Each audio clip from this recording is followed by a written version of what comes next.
Cities எல்லாமே so ஒரு particular ரேட்ல இருக்குது அப்படிங்கிறத நம்ம பார்க்க முடிஞ்சுது. ஏன்னா ஆல்ரெடி நம்ம நிறைய வீடியோவில் சொன்ன மாதிரி சிட்டிஸ் வந்து already developed portion. So developed portion எப்பவுமே பார்த்தீங்க அப்படின்னா 10,000 கீழே நீங்க வாங்குறதே ரொம்ப கஷ்டம். ஸோ இப்போ ஜிஎஸ்டி ரோடு இந்த மாதிரி அவுட்டர் ஏரியாஸ் எல்லாம் தான் ஸோ இனிமேல் டெவலப் ஆக போகுது அப்படிங்கிறது நம்ம தேவை. இப்போ சிட்டியில வாங்கவே கூடாதா அப்படின்னா தேவை இருக்கிறவங்க கண்டிப்பா வாங்குவாங்க.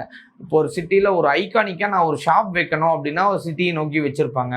ஸோ அங்கே வந்து ஒரு பார்ட் வாங்கணும் அப்படின்னா இந்த காஸ்ட் வரும் அப்படிங்கிறது எல்லாத்துக்கும் தெரிஞ்சுக்கணும் அப்படிங்கிறதுக்காகவே எல்லாரும் ஃபோன் பண்ணி கேட்டுட்டு இருக்கிற ஒரு விஷயத்த உங்கள்கிட்ட நாங்கள் ஷேர் பண்ணியிருக்கிறோம். இது போக அவுட்டரில் இருக்கிற ரேட்டையும் நாங்கள் ஏன் அதிகமாக சொல்கிறோம் அப்படின்னா லேண்டு அப்படிங்கிறது ஒரு இன்வெஸ்ட்மெண்ட். ஸோ அந்த இன்வெஸ்ட்மெண்ட் அப்படிங்கிறது ஒரு ஃபர்ஸ்ட் டைம் பையருக்கும் சரி, ஒரு இன்வெஸ்ட் பண்ணி வச்சா அவங்களுக்கு அடுத்த ஜென்ரேஷனுக்கு ஒரு ஹெல்ப் பண்ணும் அப்படிங்கிறதும் சரி. ஸோ அவங்கெல்லாம் யூஸ் பண்ணிக்கிட்டும் அப்படிங்கிறதுக்காகவே அவுட்டர் சென்னையில் இருக்கிற ரேட் அப்படிங்கிறது கம்ஃபர்டபுளாகவும் பையிங் பார்ட்டாகவும் இருக்கிறத நம்ம பார்க்குறோம்.